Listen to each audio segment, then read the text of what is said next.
Hey, everybody, really excited for this chat around the future of optical broadband networking. Here with a true insider and, of course, a leading provider at Cisco. Eve, how are you? I'm fine, Evan. How are you?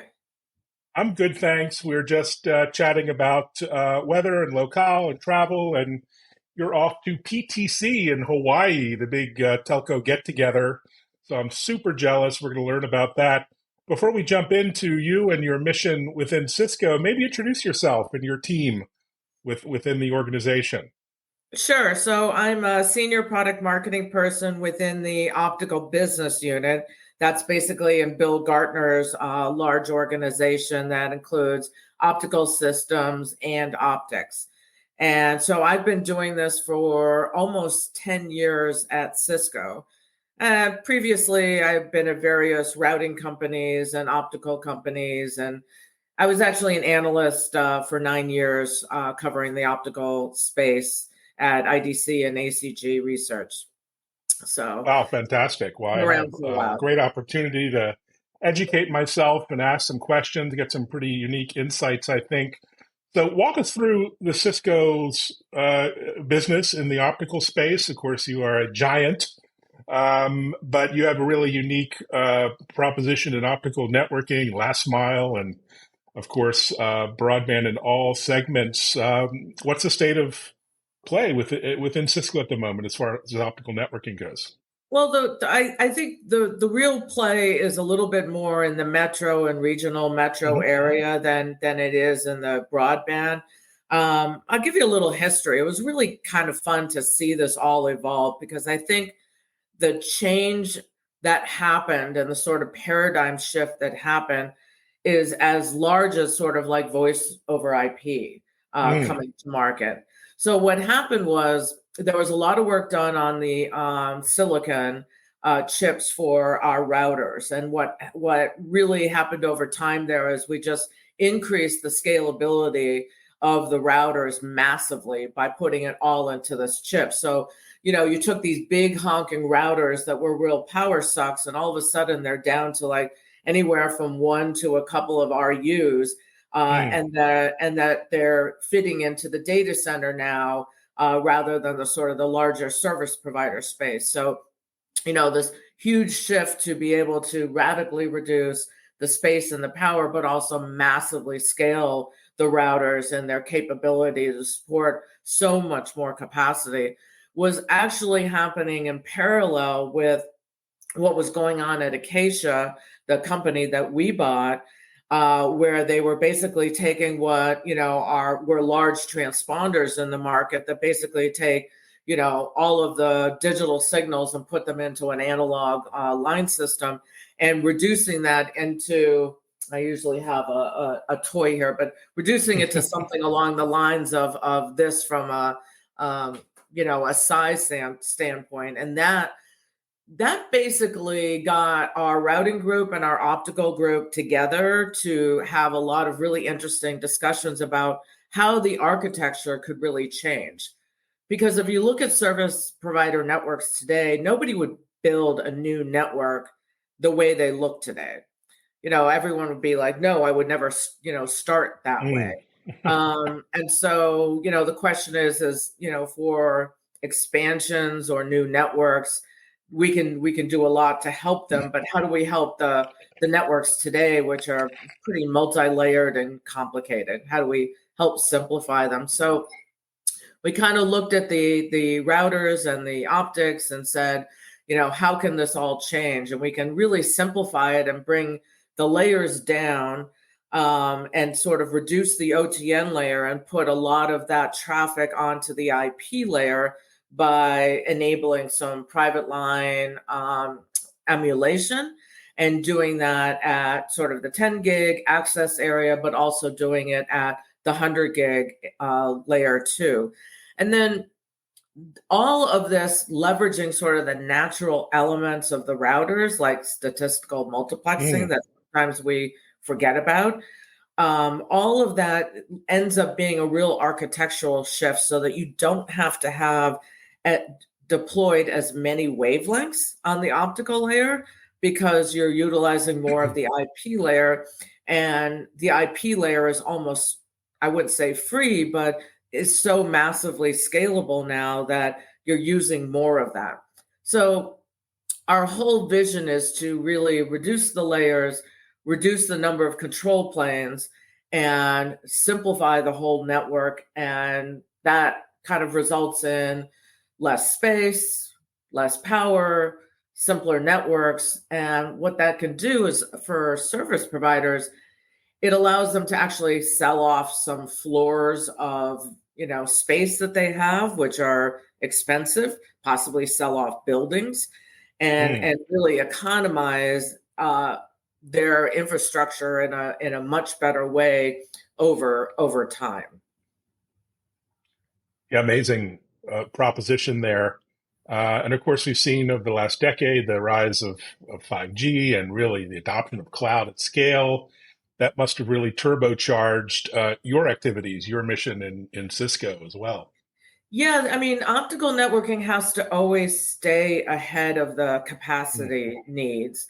What we have found is that hyperscalers and service providers have usually provisioned their networks to have a little bit of upside, call it 20 or 30% of available bandwidth for their networks in case they need to all of a sudden, upscale their networks and add more capacity immediately. And so it's always been important for us to stay ahead of the curve there, make sure that we can scale, make sure that we're always offering the next, higher wavelength capacity, whether it's on a subsea link or whether it's on a long haul link or whether it's in the data center area. The whole idea is like, can we allow them to transfer, 1.2 terabit on a wavelength in the metro area? The answer is yes. Can we do even further on that? Yes. So we've been doing some field trials lately. We just proved that we could do 1.1 terabit over 1,100 kilometers. And so that kind of gets out of the metro area and expands it to more of the metro regional area where, 1 terabit has gone now over 1,000 kilometers. And that's really how we're helping. And as we can increase from 1 terabit to 1.2 terabit to 1.6 or whatever, going on and increase the distance over time, that's really the bang for the buck and the savings that we'll provide to our customers over time, so that they get single wavelengths at higher capacity over longer distances. That's really where we're helping them. Oh, it's fantastic to see it in action. So it wouldn't be a tech chat if we didn't somehow work in AI.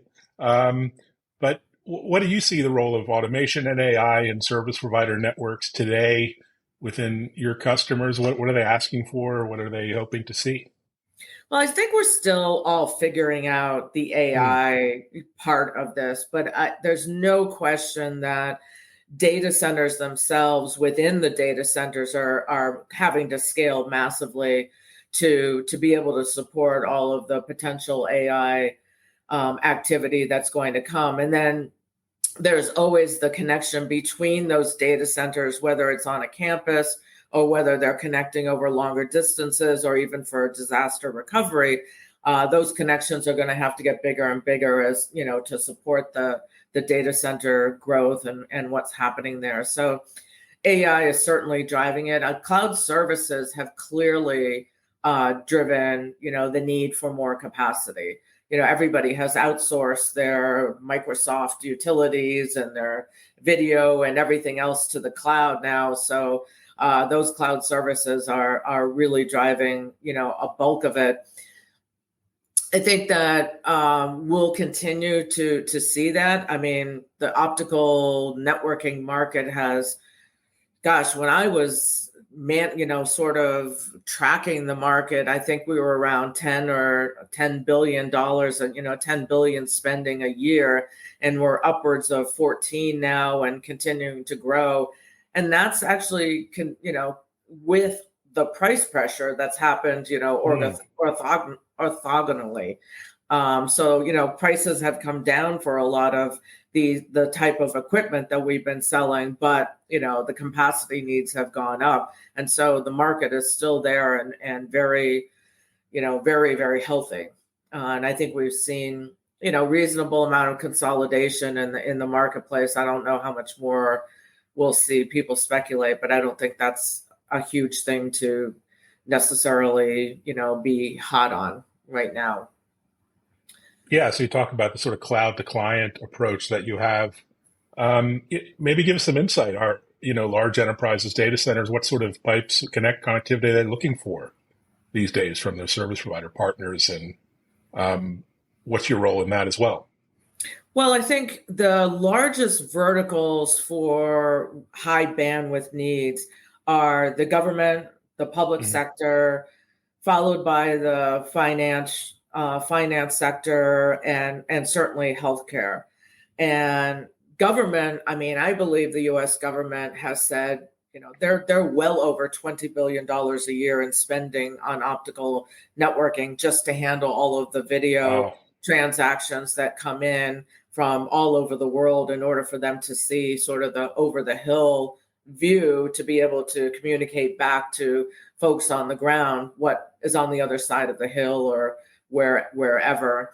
The public sector are really sort of the forts and Air Force bases and all of that have really been, on older technology for years and really need to be modernized. And so there's a lot of turnover that's been happening over the last, I'd say, 2 to 5 years to modernize those networks and change them over to more IP networks and connect them to colo areas and connect them to the internet. And then the financial guys, everything's about low latency for them. Hmm. So they're always looking for the edge, and they've been looking for diverse routes as well as, more bandwidth and, faster transaction times. And, the nice part about those guys is they have relatively deep pockets and are willing to spend on whatever does give them the edge. And then, the healthcare sector is fascinating. I mean, the interesting thing is that the actual underlying network that connects data centers and has disaster recovery, segments to it, it's relatively the same style of network. It's not particularly that different, but the Mm. applications from each of these verticals are radically different. So the application, for government, for video and for AI are huge. Financial, it's all about the transactions. It's all about securing all of those transactions. For healthcare, it's really all about the MRIs and the surgery videos and everything else and the security around that. But how much have things changed? We no longer carry the X-rays with us anymore in those manila envelopes or even on a CD. Every doctor, doesn't really matter what hospital it is anymore or wherever you got your MRI, every doctor can now just pick up that picture right away. And that's due to the underlying optical networks, which have connected doctors' offices, hospitals, and all around every metro. So really a lot going on there. And then, the hyperscalers have their own data center infrastructure in the metro, which they've been growing and growing in order to get, closer to the local eyeballs and make sure that everybody has not only what their broadband access, but broadband access so that they can have all of the video and streaming that they want. And, gosh, wasn't it 5 or 6 years ago, everybody wondered whether, streaming could really happen. And, here we are now going, which one is that streaming on? How do I Yeah, find that? what a world. What a world. You mentioned security. Of course, Cisco is known for its security chops. What is unique or special about optical when it comes to security? I mean, you're seeing all these almost cyber war like events happening, attacks on undersea cables and all kinds of things. What do you have to think about when it comes to security integrity on the optical side? Yeah, I mean, we do the best we can as far as making sure that we have encryption enabled on Mhm. all of our hardware platforms. We definitely have the FIPS level, can't break into the hardware as well. Mm. I mean, security has to be enabled on all levels and all Mm. layers of hardware and software, and so it's a vast opportunity and a vast area of deployment, and sort of everybody has to be thinking security all the time.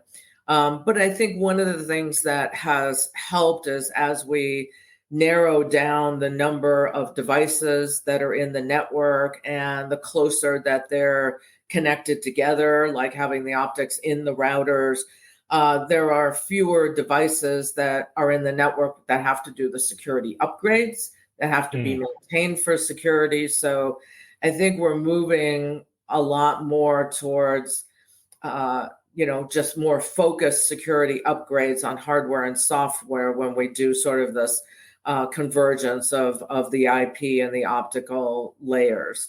So that's very much a help. As far as Cisco wide, I'm not qualified to really talk Mm. about that, but I know that we have a huge amount of security companies that we've bought, and the idea that we basically entertain security as a full Mm. package. You don't want security with one piece here and one piece over there, and Mm. then hope it all works together. What we found is that when you do that, it's up to the customer to make sure that all those pieces work together. And a company like Cisco is like, let us do that for you. Let us take care of that, and we'll make sure that you're covered, from hardware to software across the board on that. And I think that's a really good message. And I think that the bulk of our customers want that.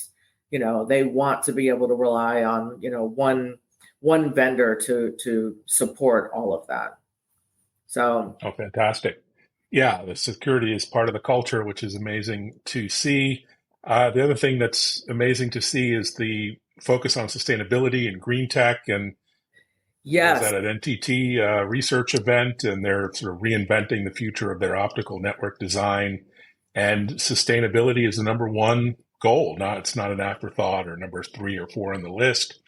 But you talk about sustainability as well, and not just environmental sustainability, but recycling. And well, tell us what's yeah, your it's been huge. perspective on that? I've had chats with our chief sustainability officer folks a couple of times, and they've been plotting away on this stuff for a long time, and they're just happy that people actually care about it now.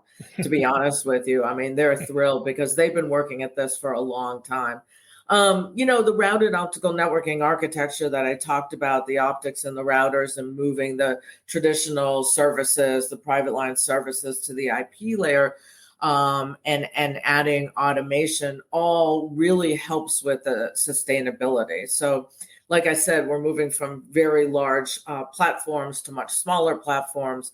The space is reduced, the footprints, less, power is dramatically reduced, but a bunch of things that we don't talk about as often, or haven't been, is sort of the packaging, the shipment stuff, and the Mm. installation parts of this. So, the packaging that went on with these very large systems were, huge chassis on the order of, these 7-foot, you know, whatever you call them, racks.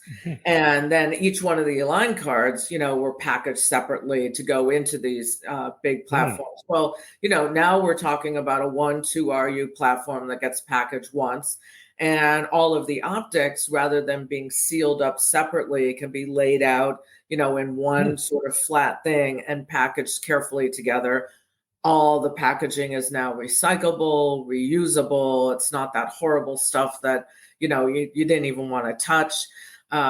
So there's been, just from a manufacturing standpoint, the packaging has really changed, down and come down in size, and been, become recyclable and repackageable.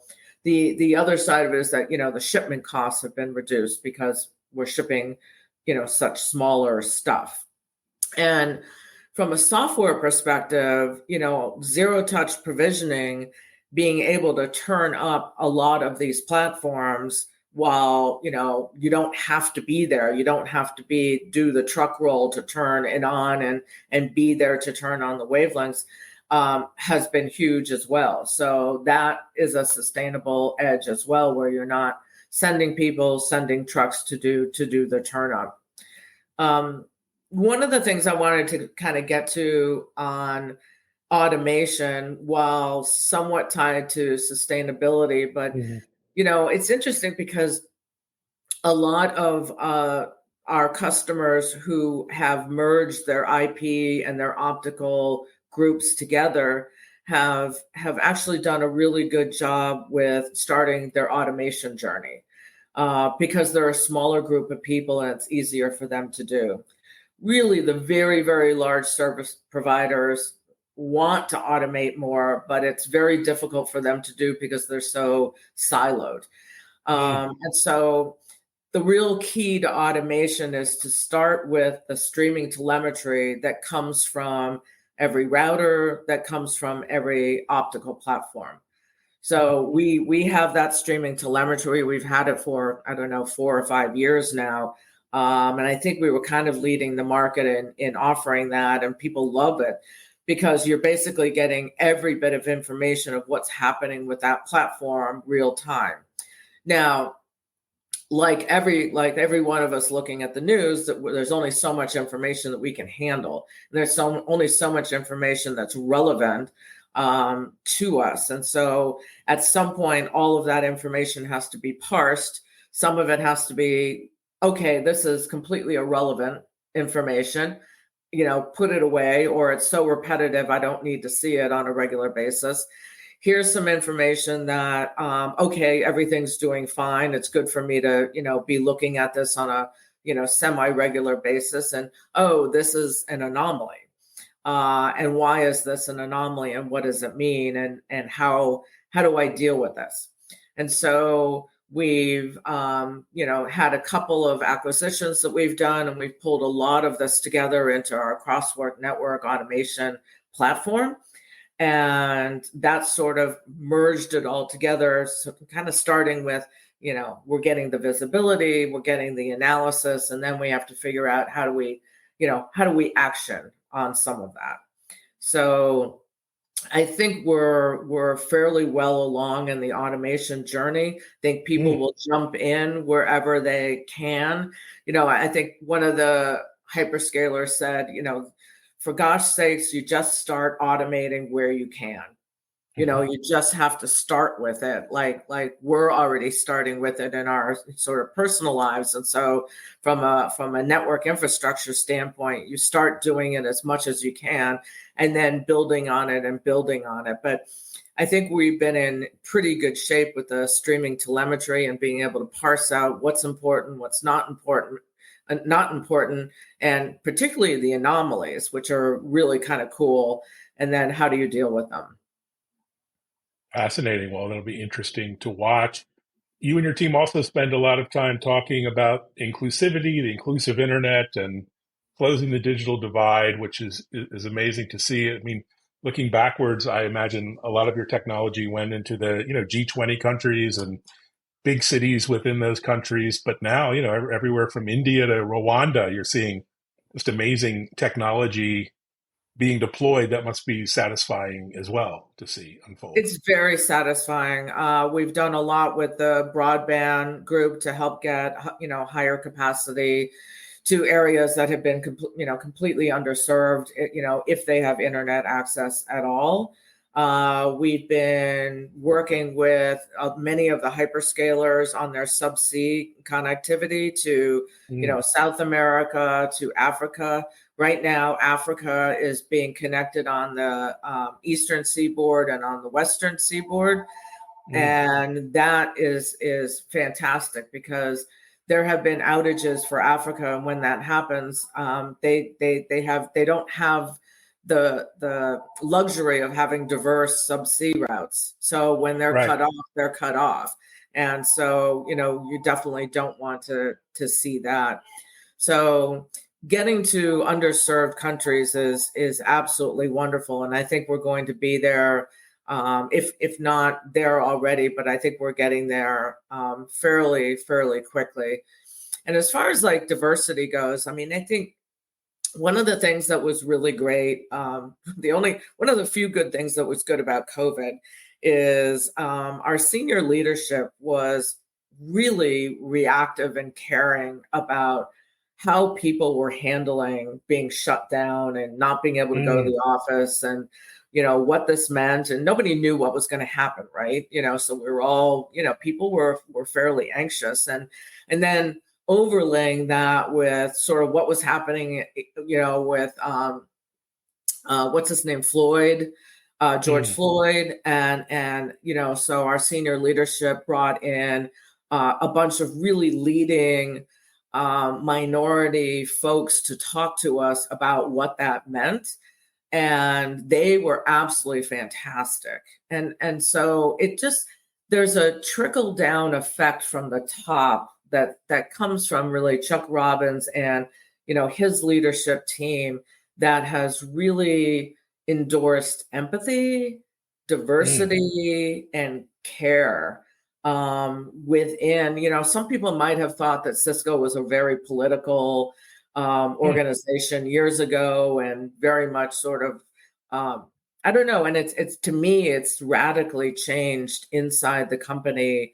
and become a really, really great place to work. And that's been really heartwarming, I think, to a lot of people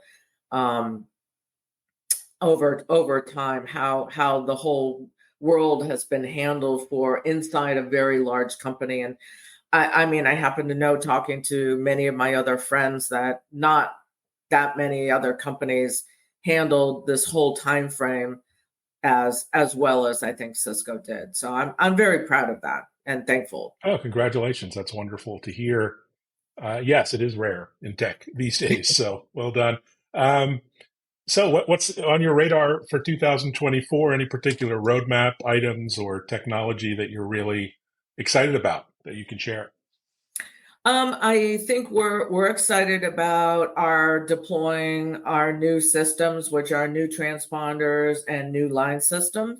They're all better than previous generations, and in this marketplace, the platforms just get better and better and have more feature sets, and so we've got. Basically, I almost shudder to say next generation, because they're already here, and we're deploying them in proof of concepts and everything else. So feel very good about our state of our equipment and how competitive it is. I think we're going to continue. I think the Metro is going to continue to grow pretty dramatically. Maybe the Metro Edge a little bit more that people talk about. I think the subsea market is going to grow dramatically. I put out a blog recently on LinkedIn that talked a little bit about how some of the geopolitical issues that are going on, like, there used to be 1 million drops in Hong Kong for subsea. Well, people are worried that China's going to take over Hong Kong. So everybody started doing drops to Singapore, and, now worried about Taiwan. Guam has become a spot for a lot of drops. And of course, Australia is sort of the redundant, resilient spot as well. So there's a lot happening in the inter-Asia area to sort of help manifest this growth and connectivity. But, there's additional connectivity happening for all of those same reasons, from the US to sort of everywhere. So that to me is a pretty exciting growth over the next year or so as well. Yeah, fascinating topic. Well, you'll be flying from the Eastern Pacific to the Central Pacific for the PTC event, Pacific Telecom Council. I'm super jealous. I've never been. But what besides palm trees and little tiki torches? What are you looking forward to there? It should be a phenomenal meetup. We have some regular meetings that we have with many of our customers there. We'll be talking about some press releases that we've already put out, some press releases that are coming, and just updating many of our customers. And the diversity of the crowd there, we're always talking to new people, like new data center folks to talk to them about optics and the switches in the data center and kind of, sort of connecting them. So there's a lot of opportunity there. We are literally back-to-back meetings all 3.5 days. So, Oh no, that's too much oh work yeah, for there, Hawaii. there have been many times where my feet have not hit sand. But Wow. following up on all of this is OFC at the end of March in San Diego. And that's really our flagship tier one event where Mhm. we'll be doing a ton of demos there in our demo room. And we'll have our full staff there as well. So if anybody who's listening to this right now is planning on going to OFC and wants to come and meet with us, just hit me up anywhere. You can DM me anywhere, and we'll make sure we get you in to see what we have and meet with us. But Fantastic. Well, it's an yeah, exciting few months ahead, and I learned a lot. Thank you so much for sharing the insights. And you had your analyst hat on, so I got a great snapshot of the market and trends. And thanks for your time. that was a pleasure, Evan. Really appreciate it. Thank you. And thanks everyone for watching. Reach out to Cisco and its various social properties. They have some great content and white papers in the works. So take care, everyone. Thanks, Great. Eve. Thank you. Bye Bye bye. bye.